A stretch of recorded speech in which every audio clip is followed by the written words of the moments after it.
Okay, we're back. I bet you didn't never think that I was going to come back. But I am now back. And I won't spend too long this evening. Just, I don't know, 10, 12 minutes, and we'll kind of walk through this. Where are we going now? That's right, we just kind of walked around last time. Go over to these books. And let's take a look here. You've got paper, and then put it in there. The massive wasp that just flew by. What's in here? Live. Artistcaleb.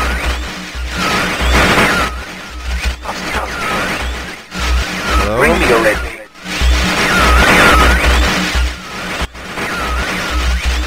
I can't see. Yeah, neither can I. You ready? You must.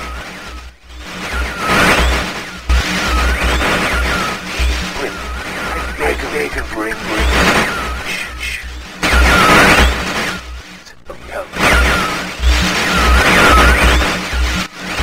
I am serious. Me too. Even up.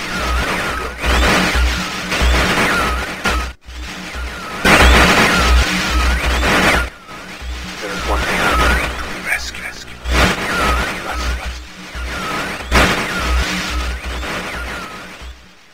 Okay. Well, I'm guessing that was Cirrus and Achenar. And there's another one. Let's check it out, huh? Wow. Serious? Ah! Are you serious? Are you? See you. Nah. Help me. Bring blue pages.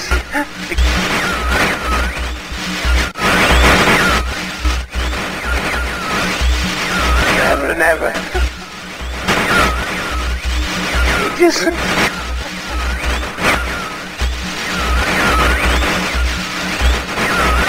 I must have the blue page. I must have the blue pages. Alright, come on. Bring them to me. Blue. You must have the blue pages. Well, I'll see what I can do.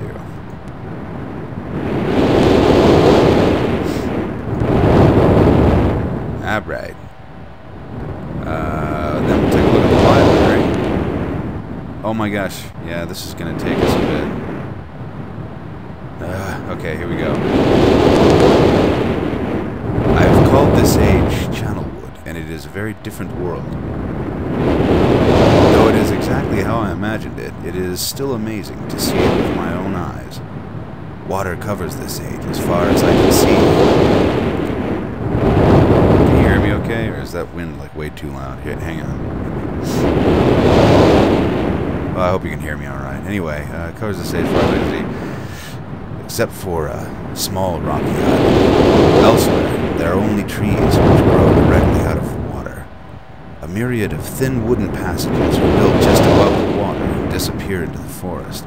I assume they were built some time ago, for they appear aged. I'm eager to discover more about this land and its people, but I have arrived here late, and I must rest. I was awakened this morning by strange noises coming from a pathway adjacent to the one on which I had slept. I saw a group of monkey-like people heading in my direction. They had not seen me yet, and did not feel threatened by their presence. Their response to me was one that I would have never expected. They all started flinging their poo at me, staring at me for a short time. Oh, I see. They fell to their knees and began what appeared to be some sort of ceremonial worship. Oh, I know what they were. Those are Ewoks. I tried to speak to them, but they did not understand my language.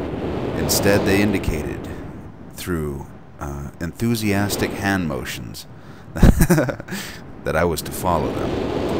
As we walked, I began to notice that the waters below us were changing colors. Slowly, subtly, they would change from deep blue to muddy orange, then from muddy orange to beautifully clear. I was so intrigued by the water, I hardly noticed that we had arrived at a ladder. Climbing the ladder led us to their village, which is about 10 meters above the water and can only be reached by rope ladders that stretch from the lower paths to the village level approximately halfway up the grand trees. It is very interesting watching these people carry out their daily tasks. Even after watching them for hours, I did not understand exactly what they were doing. At sunset, they motioned for me to follow them. I followed the creatures to the doorway of an enormous but strangely an enormous hut.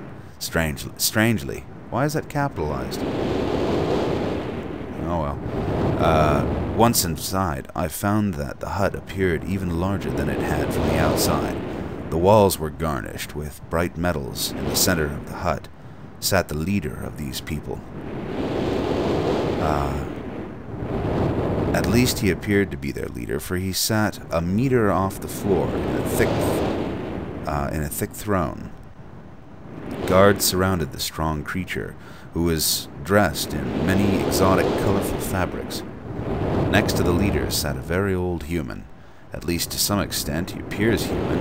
His hair, which was only on his face and head, was completely gray, almost white, and hung very long around his frail body. His thin head hung limply by an almost grotesque neck that could not hold its head up to look at me. But what a surprise, this creature could speak my language. Hey buddy, how's it going there? Do you have a quarter? Shortly thereafter, I was given a bed with some hand motions that looked to be telling me to go to sleep.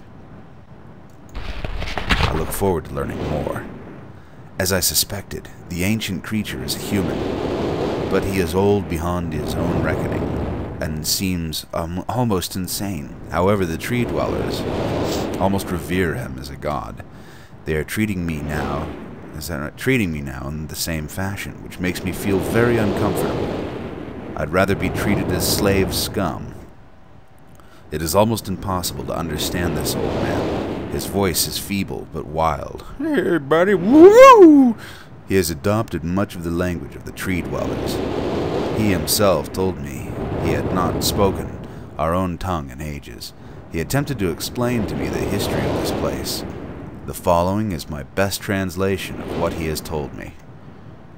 Many years ago, the humans and the tree dwellers lived together in this place. It was then a vast... Okay, I won't do it in that language. In that voice. Then a vast island. They interacted very little. The humans dwelt on the ground, and the tree dwellers lived high above the humans. Occasionally, the island was disturbed by mysterious rumblings, which happened randomly. Some sort of tectonic or volcanic action, I suspect. The sometimes slight, sometimes heavy tremors would only last a short time, then they would stop, allowing everything to return to normal. One day, things changed. The rumbling began and grew quickly to unprecedented levels. Soon it became apparent that the entire island was sinking slowly into the ocean around them. Many of the humans died that day, but not before sacrificing themselves in order to stop the sinking of the island. The humans who lived through this catastrophe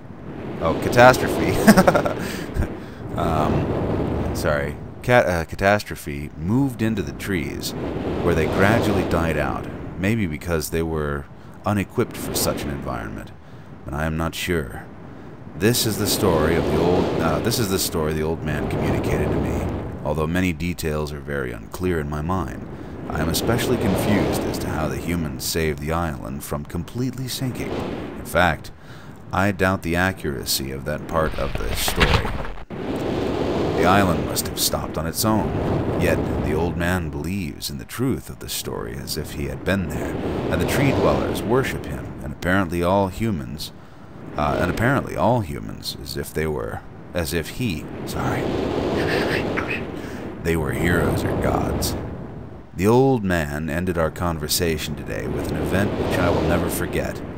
He began gripping my hands, and we did a sort of jig, dancing up and down. Gripping my hands tightly, murmuring something about rest and asleep. He then said, "We had expected you to come sooner." These actions filled me with a sort of immediate dread. With much effort, he stood to his feet. Oh, God, somebody give me a hand. Tried to help, but he pushed me away. With more force than I imagined his frail body contained. The tree dwellers quietly surrounded him with very solemn faces. They then kneeled before him. He walked to each and placed his hand on their heads. All the while, he murmured words which I did not understand. Finally, he turned to me and smiled. Then he closed his eyes, walked out the door, and off of the narrow path high in the trees. The tree dwellers were silent. They began a procession down the nearest rope ladder. As I was descending, I saw several of them pick up the body. He had fallen onto a lower level of walkway, and carry it away. He was laying down at the dead end of a short pier-like structure. With the use of some potion, one of the tree creatures,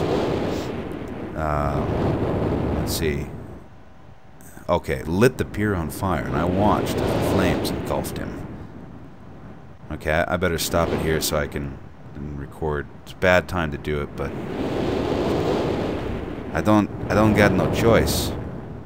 So, okay, I've got to stop and do this. Alright, sorry. I'll be right back.